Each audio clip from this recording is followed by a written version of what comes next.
গাজার আকাশে তুর্কি ড্রোন, ভয়ে কি ভেঙে গেছে নেতানিয়াহুর মন? ভূমধ্য সাগরের নীল ঢেউ ভেঙে এগিয়ে চলছে এক বহর, ৫১টা নৌকার সফর। নাম তার গ্লোবাল সুমুদ ফ্লোটিলা। ভেতরে খাদ্য, ওষুধ, পানি, শিশুদের দুধের গুঁড়া। উদ্দেশ্য গাজার ক্ষুধার্ত মুখে ভাত পৌঁছে দেয়া। কিন্তু শুধু মানবতার নয় এই যাত্রা, এখানে মেলেছে রাজনীতির ডালপালা। ইসরায়েলকে ঠেকাতে বদ্ধপরিকর এরদোয়ান, তাতেই গাজায় সঞ্চার নতুন প্রাণ। আকাশে ভেসে উঠেছে তুর্কি ড্রোন, নাম বাইরাক্তার আকিন্সি RTB-2। ঘাঁটি টেকির দাগ আর দালামান থেকে তারা উড়েছে, আর তাদের ছায়া ফ্লোটিলার উপর পড়েছে। একটি প্রশ্ন এখন সবার মনে, তুরস্ক কি ইসরায়েলের বিরুদ্ধে নতুন খেলা শুরু করলো?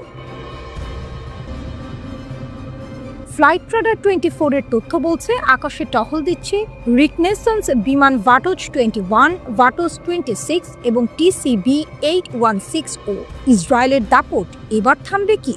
নৌকার ভেতরে আছেন পরিবেশ কন্যা গ্রেটা থানবার্গ। তিনি ইনস্টাগ্রামে ঘোষণা করেছেন, আমাদের মিশন শান্তির, সামরিক নয়। কিন্তু শান্তির এই গান ভেসে গেল বিস্ফোরণের আওয়াজে। আয়োজকের অভিযোগ তুলেছেন ইসরায়েল ড্রোন হামলা চালিয়েছে। আগুন ধরানো বস্তু, রাসায়নিক উপকরণ, ক্ষতিগ্রস্ত পাল, আহত ক্রু, সব মিলিয়ে এক দুঃস্বপ্ন। তাদের কণ্ঠে হাহাকার, আমাদের নৌকা নয়, আমাদের বিবেক আক্রমণ করা হয়েছে। ইসরায়েল ভয় ছড়াতে চায় কারণ তারা ভয় পায় আমাদের আগমনে।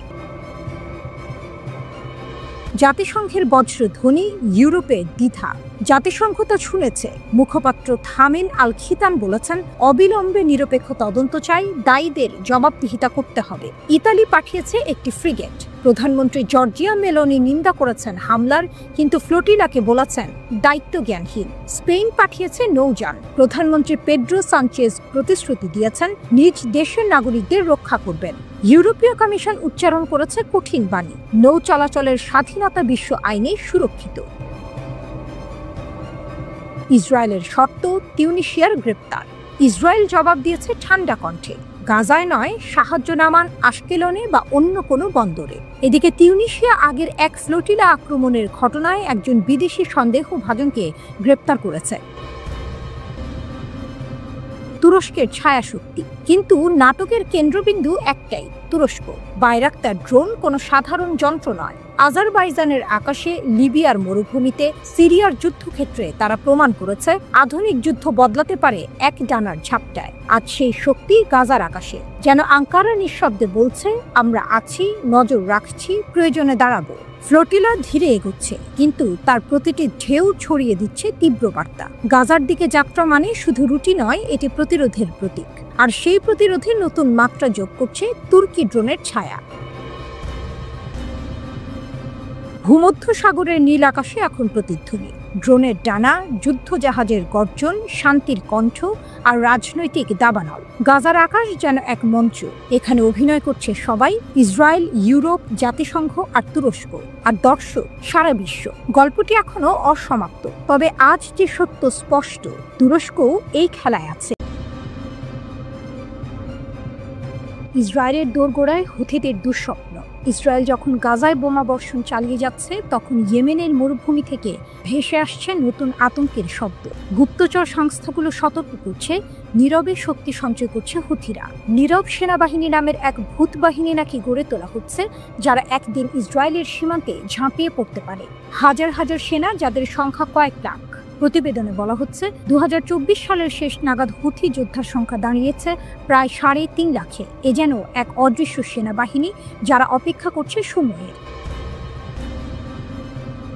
ইসরায়েলের ভয় আর হুথিদের প্রস্তুতি। ইসরায়েলি কর্মকর্তারা বলছেন, ইয়েমেনের বুকে গড়ে উঠছে আল আকসা ফ্লাড কর্মসূচি। হাজার হাজার যোদ্ধাকে বিশেষভাবে প্রশিক্ষণ দেওয়া হচ্ছে 7 অক্টোবরের হামলার মতো এক বৃহৎ অনুপ্রবেশের জন্য। জর্ডান বা সিরিয়া হয়ে কিংবা দুই দিক থেকে একসঙ্গে ঢুকে পড়তে পারে তারা। একজন ইসরায়েলি সামরিক কর্মকর্তা সরাসরি বলেছেন, এটি এমন এক ধারণা যা তারা আগে কখনো চেষ্টা করেনি। আরেকজন যোগ করেছেন, আমরা চাই না একদিন হুথিদের হাতে হাজার হাজার নির্ভুল ক্ষেপণাস্ত্র চলে আসুক। ভূগর্ভস্থ অস্ত্রাগার আর ইরানের ছায়া। গোপন প্রতিবেদনে উঠে এসেছে ইরানের প্রযুক্তি ব্যবহার করে হুথিরা নিজস্ব ড্রোন ও ক্ষেপণাস্ত্র উৎপাদনের ক্ষমতা গড়ে তুলেছে। ইয়েমেনের ভূগর্ভস্থ ঘাঁটিগুলো এখন শুধু সংরক্ষণ নয়, সরাসরি অস্ত্র তৈরির কেন্দ্র। সিরিয়ায় হিজবুল্লাহ যে স্বাধীন মডেল তৈরি করেছিল, এবার সেই পথেই হাঁটছে হুথিরা। নিচুতে উড়ে আসে বিস্ফোরক ড্রোন, সুনির্দিষ্ট লক্ষ্যভেদী ক্ষেপণাস্ত্র, এসব শনাক্ত করাই এখন সবচেয়ে বড় দুশ্চিন্তা। ইসরায়েল আশঙ্কা করছে যদি এই প্রকল্প অবারিতভাবে এগোয় তবে হুথিরা হয়ে উঠতে পারে এক অস্তিত্বগত হুমকি। পাল্টা আঘাত আর নতুন ঝুঁকি। কিছুদিন আগেই হুথিদের একটি ড্রোন ইসরায়েলের ইলাত শহরে আঘাত হানে। তারপরেই ইসরায়েলি বিমান বাহিনী সানায় 7টি লক্ষ্যবস্তুতে বোমা বর্ষণ চালায়। 65টিরও বেশি বোমা ফেলা হয় কমান্ড সেন্টারগুলোতে। 5টি কেন্দ্র ও 2টি অস্ত্র ডিপো ধ্বংস হয়ে যায়। ইসরায়েল দাবি করেছে এতে হুথি সরকারের প্রধানমন্ত্রী নিহত হলেও প্রতিরক্ষামন্ত্রী ও সেনাপ্রধান বেঁচে যান। নিহত হন কয়েক ডজন হুথি কর্মকর্তা। তবে এই পাল্টা আঘাতেই প্রকাশ পেয়েছে হুথিদের দুর্বলতাও, তাদের কমান্ড চেইন ভঙ্গুর। কিন্তু টুইস্টটা এখানে, যতই ক্ষতি হোক হুথিদের শক্তি এখন আর কেবল মিসাইল বা ড্রোন নয়, তাদের শক্তি হলো দৃঢ় মনোবল আর ইরানের অব্যাহত সমর্থন। যুদ্ধ থামবে না। এদিকে ইসরায়েলি সামরিক গোয়েন্দা বিভাগ আমান হুথি নিয়ে কাজ করার জন্য নতুন 2টি ইউনিট গঠন করেছে। তাদের বার্তা স্পষ্ট, হুথিরা যদি গাজার সাথে জড়িত যুদ্ধবিরতি ঘোষণা করেও তবুও ইসরায়েল আগেভাগে আঘাত হানতে দ্বিধা করবে না। তবুও হুথির শক্তি নিয়ে সন্দেহ নেই। একের পর এক গোপন মহড়া, গোপন অস্ত্রাগার আর ফ্যান্টম বাহিনী তৈরির গল্পে এখন কাঁপছে তেল আভিভ। গাজার ধ্বংসস্তূপের ভেতর দিয়ে জেগে উঠছে আরেক ঝড়, আল আকসা ঝড়, যা হয়তো একদিন সরাসরি আছড়ে পড়বে ইসরায়েলের সীমান্তে। গাজায় রক্তক্ষয়ী সংঘর্ষ, হামাসের স্নাইপার হামলায় কাঁপছে ইসরায়েলি সেনারা। গাজার উত্তপ্ত যুদ্ধক্ষেত্র আবারও কেঁপে উঠেছে। ধুলো ধোঁয়ায় ঢাকা সীমান্তে একের পর এক টুইস্ট। সামনে থেকে নয়, দূর থেকে লুকিয়ে থাকা স্নাইপারের গুলিতে পড়ছে ইসরায়েলি সেনারা। ঠিক যেন ছায়ার আড়াল থেকে মৃত্যু ডাকছে। হামাসের স্নাইপাররা লক্ষ্য ভেদ করেছে আর আইডিএফ সৈন্যরা পড়েছে বেকায়দায়। ইসরায়েলি সেনাদের মুখপাত্র স্বীকার করেছে উত্তর গাজায় পৃথক 2টি ঘটনায় তাদের 2 সৈন্য আহত হয়েছে। একজন সামরিক অভিযানের সময় গ্রেনেডের শার্প নেল থেকে হালকা জখম হয়েছে, আরেকজন বন্দুকের গুলিতে মাঝারি মাত্রার আহত হয়েছে। দুজনকেই দ্রুত হাসপাতালে নেওয়া হয়েছে, তাদের পরিবারকে খবর দেওয়া হয়েছে। কিন্তু এখানেই শেষ। প্রতিবেদনে দাবি উঠেছে ইসরায়েলের 188তম ব্রিগেডের এক সেনাকে স্নাইপারের গুলিতে গলায় আঘাত লেগেছে। আকাশে দেখা গেছে উদ্ধারকারী হেলিকপ্টার। এক পর্যায়ে একটি সরাসরি অবতরণ করেছে তেল হাসোমার হাসপাতালে। দৃশ্যটি যেন একেবারেই সিনেমার মতো। গাজার আকাশে ধোঁয়া আর তার ভেতর আহতদের সরিয়ে নেওয়া। হামাসের পক্ষ থেকে দাবি এসেছে আরও এক ধাপ এগিয়ে। তারা জানিয়েছে শেখ রাদওয়ান এলাকায় ইসরায়েলের একটি মেরকাভা ট্যাঙ্ককে লক্ষ্য করে হামলা চালানো হয়েছে। ইসরায়েলের গর্বের প্রতীক এই ট্যাঙ্কে হামাসের আঘাত এ যেন প্রতিরোধের নতুন বার্তা। এই সময়ে ইসরায়েলের দক্ষিণ কমান্ড ঘোষণা করেছে তারা গাজায় অভিযানের নতুন ধাপে প্রবেশ করতে যাচ্ছে। আরও কঠোর ব্যবস্থা নেওয়ার পরিকল্পনা চলছে। শোনা যাচ্ছে হামাসের অনুপ্রবেশ ঠেকাতে দক্ষিণ দিকে চলাচলের উপর কঠোর নিয়ন্ত্রণ আরোপ করতে চাইছে তারা। কিন্তু প্রশ্নটা অন্যত্র। হামাসের প্রতিরোধ থেমে আছে কি? বাস্তবতা বলছে না। হামাস কর্মকর্তারা জানিয়েছেন গত 2 সপ্তাহের সংঘর্ষে প্রায় 96 জন ফিলিস্তিনি নিহত হয়েছেন। নিরবিচ্ছিন্ন হামলা, ধ্বংসস্তূপ আর মানুষের রক্ত। গাজার চিত্র এখন শুধু মৃত্যু ও প্রতিরোধের সমান্তরাল কাহিনী।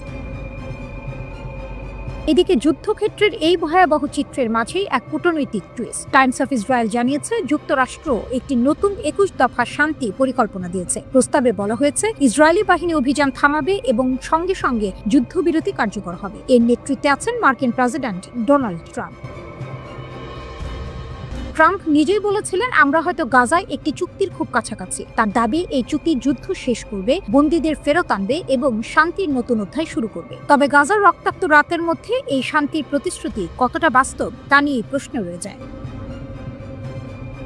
গাজার মাটিতে তাই এখন 2 বিপরীত দৃশ্যপট। একদিকে স্নাইপারের গুলি, বিস্ফোরণ আর ট্যাঙ্কে হামলার ছবি, অন্যদিকে দূরের কূটনৈতিক মঞ্চে শান্তি পরিকল্পনার খসড়া। কিন্তু বাস্তবতা হলো হামাসের শক্তি আবারও প্রমাণ করেছে যুদ্ধক্ষেত্রে তারা এখনো ইসরায়েলের জন্য এক ভয়ঙ্কর ছায়া। শেষে প্রশ্ন থেকেই যায় শান্তির খসড়াকে বাস্তবে রূপ নেবে নাকি গাজার রাত আরো দীর্ঘ হবে আগুনে?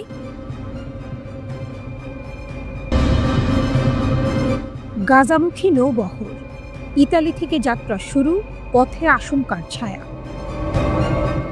মধ্যপ্রাচ্যের যুদ্ধবিধ্বস্ত উপত্যকা গাজায় আবারও ভেসে যাচ্ছে আশা ও মানবিক সহায়তার পাল।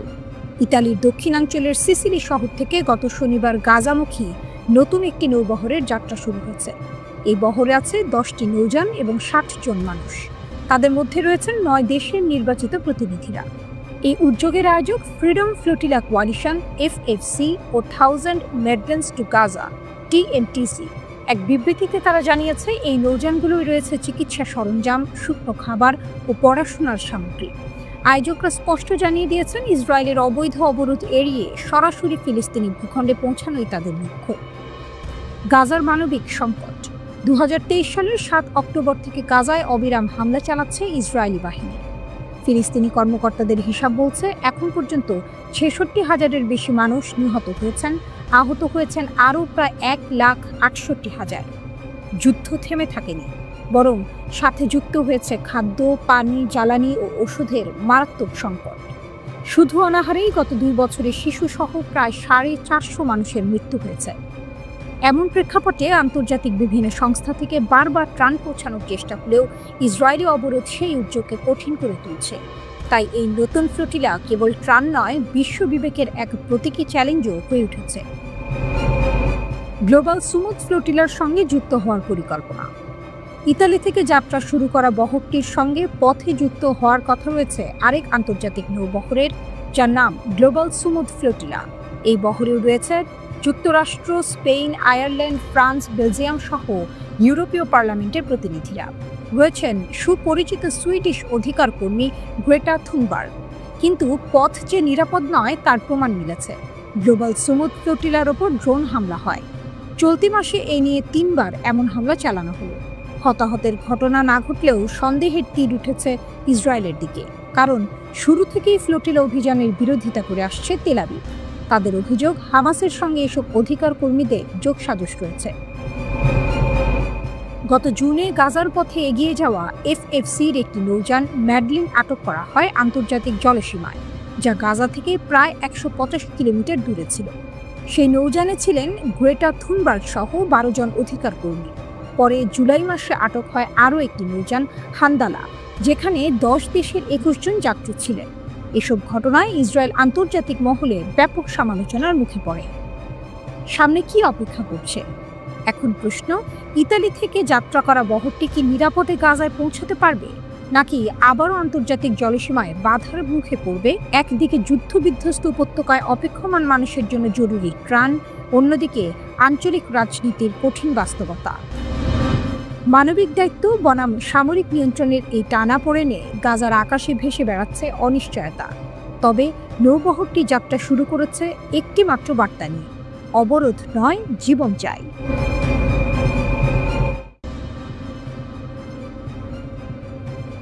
রাশিয়ার ভয়াবহ হামলা, কিয়েভে রাতভর আতঙ্ক। আলাস্কার প্রতিরক্ষা অঞ্চলে উত্তেজনার ঝড় ওঠার পর এবার ইউক্রেনের আকাশে নেমে এলো রাশিয়ার ভয়াবহ আগুন। ভোরের আলো ফোটার আগেই রাজধানী কিয়েভ সহ একাধিক শহর কেঁপে উঠল বিস্ফোরণে। ট্রাম্পের মুখে কাগজ বাঘ তিরস্কারের পর যেন জবাব দিতে চাইল পুতিন, আর সেই জবাব এলো ড্রোন ও ক্ষেপণাস্ত্রের ঝড়ে।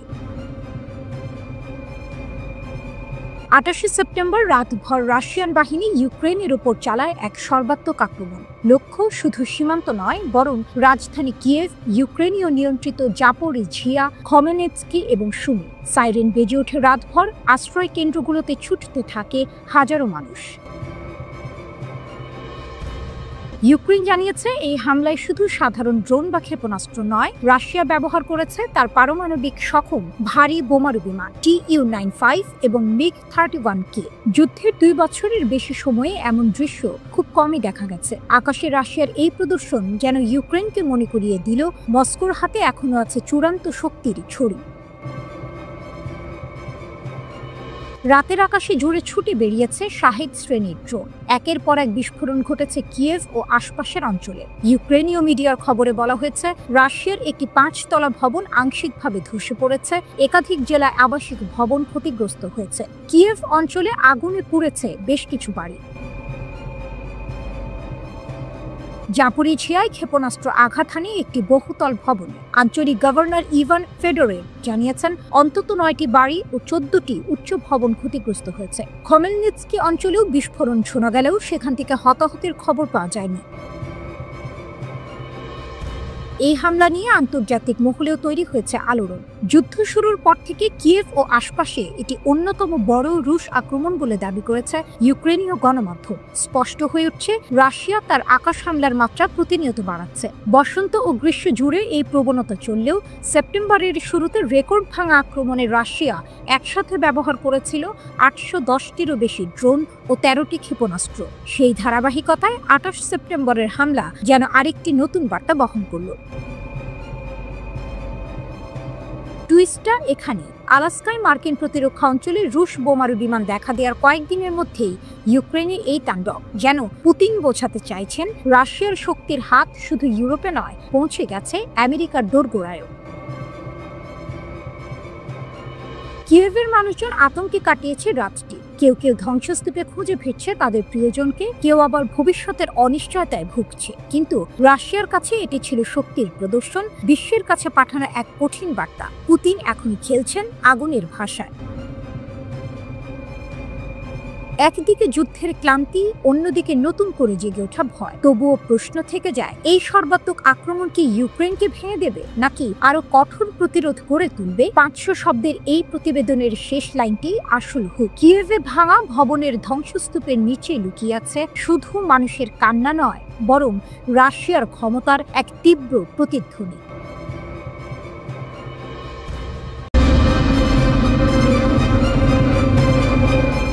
সমুদ্রের গভীর থেকে মৃত্যুর বার্তা। ইরানের আত্মঘাতী ড্রোন নিয়ে বিশ্বজুড়ে আতঙ্ক। সমুদ্রের কালো অন্ধকার চিরে ধেয়ে আসছে এক অদৃশ্য শিকারী। বাতাসে নয়, জমিনে নয়, আঘাত হানবে সরাসরি সমুদ্রের গভীর থেকে।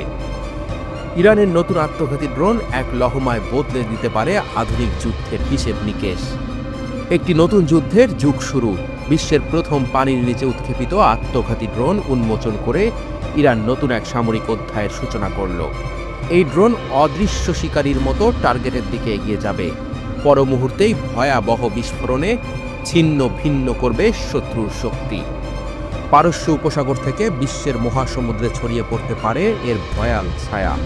সাগরের গহীনে ইরানের নতুন মহাশক্তি। এই ড্রোন পানির নিচে লুকিয়ে থেকে শত্রুদের জন্য অনিবার্য মৃত্যুর ফাঁদ তৈরি করতে সক্ষম। প্রচলিত সামুদ্রিক ড্রোনগুলোর মতো এটি পৃষ্ঠে নয়, বরং গভীর থেকে অতর্কিত হামলা চালাবে। এর সবচেয়ে বড় অস্ত্র গোপনীয়তা, কৃত্রিম বুদ্ধিমত্তা এবং নিশানার নির্ভুলতা। কে রুখবে এই জল দৈত্যকে? বিশ্বের বড় নৌবাহিনীগুলো এখনও বায়ুবাহিত হুমকি মোকাবেলায় অভ্যস্ত, কিন্তু ইরানের এই নতুন আত্মঘাতী ড্রোনের কারণে নৌবাহিনীকে তাদের প্রতিরক্ষা ব্যবস্থা নতুন করে সাজাতে হবে। সনাতন সোনার প্রযুক্তি হয়তো এই ডুবো শিকারীকে চিহ্নিত করতে পারবে না। এটি শব্দহীনভাবে চলতে পারে, পরিবর্তনশীল গভীরতায় থাকতে পারে, এমনকি একসাথে ঝাঁকের মতো আক্রমণ চালাতে পারে। শত্রু বুঝতেই পারবে না কখন তার দিকে এগিয়ে আসছে এক অবধারিত ধ্বংস। এআই চালিত এক ভয়ঙ্কর অস্ত্র। ইরানের এই আত্মঘাতী ড্রোনে কৃত্রিম বুদ্ধিমত্তা এআই এক নতুন মাত্রা যুক্ত করেছে। এটি স্বয়ংক্রিয়ভাবে লক্ষ্যবস্তু নির্ধারণ করতে পারে, হামলার সময় কৌশল নিজে নিজে ঠিক করতে পারে। মানুষ নয়, মেশিনই এখন যুদ্ধের সিদ্ধান্ত নেবে। বিশ্বের 20% তেল সরবরাহ হয় পারস্য উপসাগরের এই সংকীর্ণ জলপথ দিয়ে। ইরান যদি সেখানে এই ড্রোন মোতায়েন করে, তাহলে মার্কিন যুদ্ধজাহাজ, মিত্র দেশগুলোর রণতরী এবং বাণিজ্যিক তেল ট্যাঙ্কার সবই ভয়ঙ্কর বিপদের সম্মুখীন হবে। কে দিল ইরানকে এই প্রযুক্তি? এই নতুন ড্রোন ইরানের নিজস্ব আবিষ্কার নাকি কোনো বিদেশি প্রযুক্তির রূপান্তর? পশ্চিমা বিশেষজ্ঞরা মনে করছেন ইরান পূর্ব রাশিয়া ও চীনের প্রযুক্তি ব্যবহারের ইতিহাস রাখে, তবে এবার তারা নিজস্ব কিছু করেছে। এই পানির নিচের মৃত্যুদূত হয়তো শত্রুদের রাতের ঘুম কেড়ে নেবে। বিশ্ব এখন দিশেহারা, কিভাবে আটকাবে এই হুমকি।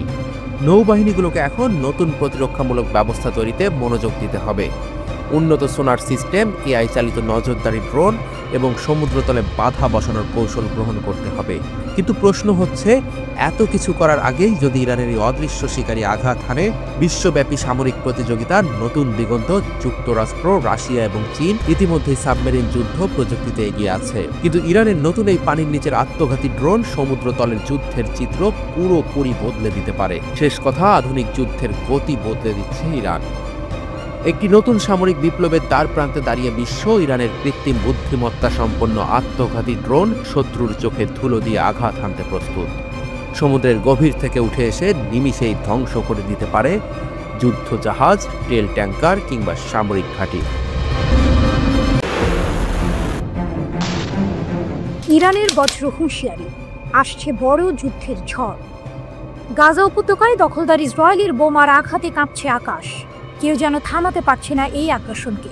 কিন্তু ঠিক সেই মুহূর্তেই বজ্র কণ্ঠে উঠল এক সতর্কবার্তা, ইসরায়েলের সাথে যুদ্ধ হলে এবার জবাব হবে আরও কঠিন। ইরানের পররাষ্ট্রমন্ত্রী আব্বাস আরাকচি এক সাক্ষাৎকারে স্পষ্ট জানিয়ে দিয়েছেন, আমরা সবকিছুর জন্য প্রস্তুত। ইসরায়েলের সাথে যে কোনো সংঘাত ঘটতে পারে।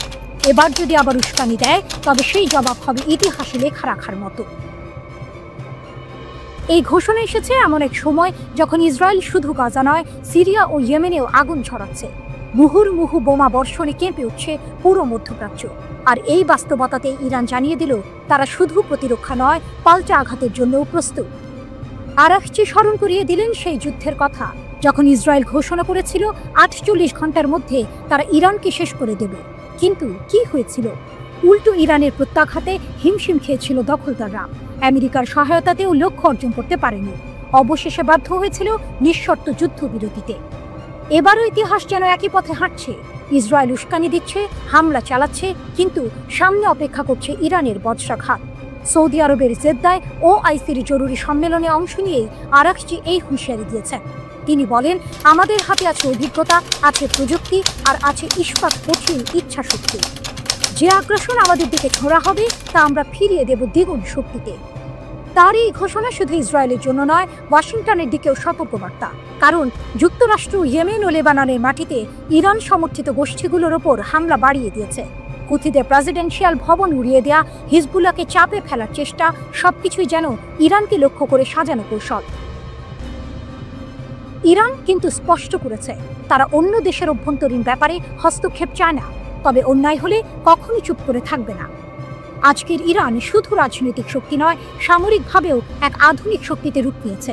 ক্ষেপণাস্ত্র প্রযুক্তি, আঞ্চলিক প্রভাব আর জনসমর্থন সব মিলিয়ে তারা দাঁড়িয়ে আছে দৃপ্ত ভঙ্গিতে। গাজার পরে ইয়েমেন, লেবানন, মধ্যপ্রাচ্যের প্রতিটি কোণ যেন যুদ্ধের জন্য অপেক্ষা করছে। দখলদার ইসরায়েলের প্রতিটি উস্কানি যেন নতুন করে আগুন জ্বালিয়ে দিচ্ছে। কিন্তু আকাশের ওপারে এখন প্রতিধ্বনি একটাই, ইরান প্রস্তুত। যুদ্ধ হলে এবার ইতিহাস বদলে যাবে। ওদিকে তেহরানের উত্তরাঞ্চলে একটি পারমাণবিক স্থাপনায় ইসরায়েলি হামলার ধ্বংসাবশেষ দ্রুত সরিয়ে ফেলছে ইরান। এর মাধ্যমে সেখানে পারমাণবিক অস্ত্র তৈরির প্রমাণ মুছে যেতে পারে। সংশ্লিষ্ট একটি গবেষণা প্রতিষ্ঠান এই তথ্য জানিয়েছে। Institute for science and international security বলছে, স্যাটেলাইট থেকে তোলা ছবিতে দেখা গেছে ইরানের পক্ষ থেকে ক্ষতিগ্রস্ত ও ধ্বংসপ্রাপ্ত ভবনগুলো দ্রুত ভেঙে ফেলার তৎপরতা চালাচ্ছে। সম্ভবত পারমাণবিক অস্ত্র গবেষণা ও উন্নয়ন কার্যক্রমের প্রমাণ মুছে ফেলার চেষ্টা চলছে। চীনের অগ্নিঝরা প্রদর্শনী, সামরিক শক্তিতে নতুন বিশ্ব শক্তি। একটা কুচকাওয়াজ, একটা মঞ্চ, আর সেখানে যেন পুরো বিশ্বের সামনে দাঁড়িয়ে গেল ভবিষ্যতের যুদ্ধ। 3 সেপ্টেম্বর বেইজিং, চীনের সামরিক শক্তির প্রদর্শনীতে চোখ ধাঁধিয়ে গেল বিশ্ব। প্রশ্ন উঠল, চীন কি সামরিক সক্ষমতায় সবাইকে ছাড়িয়ে যাচ্ছে? বহু বছর ধরে পশ্চিমা দেশগুলো নিজেদেরকে সান্ত্বনা দিত, চীন শুধু নকল করে, মেধাসত্ব চুরি করে সরকারি অনুদানের ভরসায় টিকে আছে। কিন্তু আজকের বাস্তবতা অন্য। রোবোটিক্স, সৌরশক্তি, ড্রোন, কৃত্রিম বুদ্ধিমত্তা, এমনকি উচ্চগতির রেল, এসব জায়গায় চীন এখন উদ্ভাবনের শীর্ষে। আর সামরিক প্রযুক্তিতে সেখানেও চীন এখন নেতা, অনুসারী নয়। কুচকাওয়াজে দেখা গেল নতুন প্রজন্মের বিমানবাহী জাহাজ, যার পরবর্তী সংস্করণ হতে পারে পারমাণবিক শক্তিচালিত সুপার ক্যারিয়ার, যুক্তরাষ্ট্রের জেরাল্ড ফোর্ড শ্রেণীর সমকক্ষ। প্রদর্শিত হলো 4 ধরনের লয়াল উইংম্যান ড্রোন, স্টেলথ প্রযুক্তির মনুষ্যবিহীন বিমান, যেগুলো মূল বিমানের সঙ্গে উড়ে যুদ্ধ করে। সামনের সারিতে এলো জাহাজ বিধ্বংসী ক্ষেপণাস্ত্র, ভূমি থেকে ভূমিতে আঘাত হানার মিসাইল, পানির নিচে লুকিয়ে থাকা সাবমেরিন আর নতুন টর্পেডো। এ যেন ভবিষ্যতের যুদ্ধের এক ঝলক। চীনের সামরিক শিল্পখাত পর্যবেক্ষকরা বলছেন, এবছর শুধু কুচকাওয়াজ নয়, আরও অনেক কিছুই উদ্বেগ বাড়িয়েছে। ডিসেম্বরে দেখা গেল নতুন স্টিলথ কমব্যাট বিমানের গোপন পরীক্ষা। জানুয়ারিতে ধরা পড়ল অনন্য এক শক্তিচালিত বার্জ, যা হঠাৎ করে শত্রুর উপকূলে সাঁজোয়া যান নামাতে সক্ষম। ফেব্রুয়ারিতে চীনা যুদ্ধজাহাজের বহর ঘুরে এলো দূরের অস্ট্রেলিয়ার চারপাশে। আর সম্প্রতি স্যাটেলাইট ছবি দেখালো বেইজিংয়ের বাইরে উঠছে পেন্টাগনের চেয়ে 10 গুণ বড় এক সামরিক কমান্ড সেন্টার। তাহলে কি চীন সরাসরি যুক্তরাষ্ট্রকে চ্যালেঞ্জ করতে চাইছে? মজার ব্যাপার হলো এখনো তারা একে বিশ্বব্যাপী প্রভাব বিস্তারের প্রস্তুতি বলছে না। তাদের লক্ষ্য মূলত আশপাশের এলাকা, বিশেষ করে তাইওয়ান ও প্রশান্ত মহাসাগরীয় অঞ্চলকে নিয়ন্ত্রণে আনা। তাদের এখনো বিশ্বজুড়ে মার্কিন ঘাঁটির মতো কোনো জোট বা সামরিক নেটওয়ার্ক নেই। আন্তঃমহাদেশীয় বোমারু বিমান মোতায়েন করতেও সময় লাগবে। কিন্তু এমন সীমাবদ্ধতার ভেতর থেকেও তারা দেখাচ্ছে এক অভূতপূর্ব উত্থান। 1990-এর দশক থেকে শুরু হওয়া আধুনিকীকরণ আজ নিয়ে এসেছে অদ্ভুত এক সত্য। দ্বিতীয় বিশ্বযুদ্ধের পর আর কোনো সেনাবাহিনী এত দ্রুত রূপান্তরিত হয়নি। চীন এখন ডজন ডজন ব্লু ওয়াটার যুদ্ধজাহাজের মালিক, আকাশে জ্বালানি ভরার বিশাল বহর গড়ে তুলছে, বিশ্বজুড়ে দ্রুত সেনা পরিবহনের জন্য কৌশলগত বিমান বহর তৈরি করছে। চীনের কুচকাওয়াজ শুধু অস্ত্র প্রদর্শনী নয়, এক ঘোষণা, আমরা নকল করি না, আমরা তৈরি করি, আমরা নেতৃত্ব দিই। বাস্তবতা হলো যেখানে একসময় যুক্তরাষ্ট্র এককভাবে রাজত্ব করত, সেখানে এখন দাঁড়িয়ে যাচ্ছে চীন। প্রশান্ত মহাসাগরের ঢেউ গর্জে উঠছে নতুন শক্তির আওয়াজে। বিশ্ব তাকিয়ে আছে, প্রশ্ন করছে, চীন কি সামরিক সক্ষমতায় সবাইকে ছাড়িয়ে যাচ্ছে?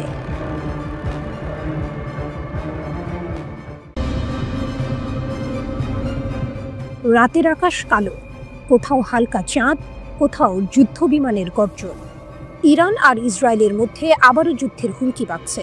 এবার সেই শব্দ আরও ভারী, আরও রক্তাক্ত হওয়ার প্রতিশ্রুতি নিয়ে। বিশ্লেষকদের একটাই সতর্কতা, আগের 12 দিনের যুদ্ধ কেবল ট্রেলার ছিল, আসল সিনেমা এখনো শুরু হয়নি। যুদ্ধের ক্ষত মুছে শক্তি গড়ছে তেহরান। জুনের সংঘাতে ইরান অনেক ক্ষতি হয়েছে। আকাশ প্রতিরক্ষা ভেঙে পড়েছিল, সামরিক ঘাঁটি ধ্বংস হয়েছিল, শীর্ষ কমান্ডাররা হারিয়েছিল প্রাণ। কিন্তু যুদ্ধ শেষ হতেই ইরান থেমে থাকেনি, বরং দম ফেলার আগে শুরু করেছে প্রতিশোধের প্রস্তুতি। ক্ষেপণাস্ত্র ভাণ্ডার দ্বিগুণ গতিতে বাড়ানো হয়েছে। নতুন রকেটের পর রকেট তৈরি হচ্ছে দিনরাত। যেসব জায়গায় ফাঁক ছিল সেখানে এখন নতুন প্রযুক্তির দেয়াল গড়ে তুলছে তেহরান। রাশিয়ার হাত ধরে আকাশ পাহারায় S-400। সবচেয়ে বড় চমক এসেছে রাশিয়ার দিক থেকে। আগে যেখানে ইরান কেবল S-300 সিস্টেমের ওপর ভরসা করত, এবার সেই জায়গায় বসেছে ভয়ঙ্কর শক্তিশালী S-400। 26 জুলাই ইস্পাহানের কাছে এর সফল পরীক্ষা চালিয়েছে ইরান। স্যাটেলাইট ছবিতে ধরা পড়েছে এখন থেকে ইরানের আকাশে এমন এক প্রতিরক্ষা ছাতা টানানো হয়েছে যেটি 65% হুমকি বাতাসেই গিলে ফেলতে পারে। S-400 শুধু যুদ্ধ বিমান নয়, ড্রোন, ব্যালিস্টিক মিসাইল সবকিছুকে আঘাত হানার আগেই ধ্বংস করতে সক্ষম। এখন প্রশ্নটা সহজ, আগামী যুদ্ধে ইসরায়েলের আকাশ কেমন করে ভেদ করবে তার যুদ্ধ বিমান? রাশিয়া চীনের দ্বিগুণ সমর্থন। শুধু রাশিয়া নয়, চীনও এসে দাঁড়িয়েছে ইরানের পাশে। তাদের কাছ থেকে আধুনিক আকাশ প্রতিরক্ষা ব্যবস্থা পেয়েছে তেহরান। শোনা যাচ্ছে ইরান রাশিয়ার কাছ থেকে Su-35 বোমারু যুদ্ধ বিমান কেনার চুক্তিও করেছে। অন্যদিকে রাশিয়াও বাদ যায়নি, ইরানের কাছ থেকে 1000-এরও বেশি ড্রোন কিনতে রাজি হয়েছে তারা, আর দিয়েছে প্রায় $2 বিলিয়ন সামরিক সরঞ্জাম। মানে যুদ্ধক্ষেত্রে যখন ইরানি ড্রোন গর্জন করবে, সেগুলোর প্রতিধ্বনি শোনা যাবে ইউক্রেনের আকাশে। কূটনীতির ফল, আগুনের ওপর ঢালা তেল। জুনের যুদ্ধ শেষ হতেই তেহরান কূটনীতির খেলায় নামে। মস্কো আর বেইজিংকে পাশে টেনে নিয়েছে। এখন ফলটা চোখে পড়ছে, নতুন অস্ত্র, নতুন প্রতিরক্ষা, নতুন মিত্র। যেখানে ইসরায়েল ভেবেছিল ইরান দুর্বল হয়ে পড়বে, সেখানে টেবিল উল্টে দিয়েছে তেহরান। ভাবুন, ক্যামেরা ধীরে ধীরে জুম করছে ইস্পাহানের মরুভূমির দিকে। সারি সারি লঞ্চার দাঁড়িয়ে, S-400 ক্ষেপণাস্ত্র আকাশের দিকে তাক করা। পেছনে রাশিয়ার তৈরি যুদ্ধ বিমান রানওয়ে থেকে উঠছে। অন্যদিকে ইসরায়েলের সীমান্তে যুদ্ধ বিমান, ড্রোন আর সাইরেনের শব্দ। দুই দিক থেকে একই হুমকি, আগামী যুদ্ধ হবে শেষ খেলা। আগের যুদ্ধের মতো সীমিত আক্রমণ নয়, এবার যুদ্ধ যদি শুরু হয় তবে সেটি হতে যাচ্ছে সবচেয়ে বিধ্বংসী ও রক্তাক্ত ঠাঁই। মধ্যপ্রাচ্যের আকাশে ঝুলছে সেই প্রশ্ন, আগুন আগে কোথায় জ্বলবে, তেল আবিবে না তেহরানে?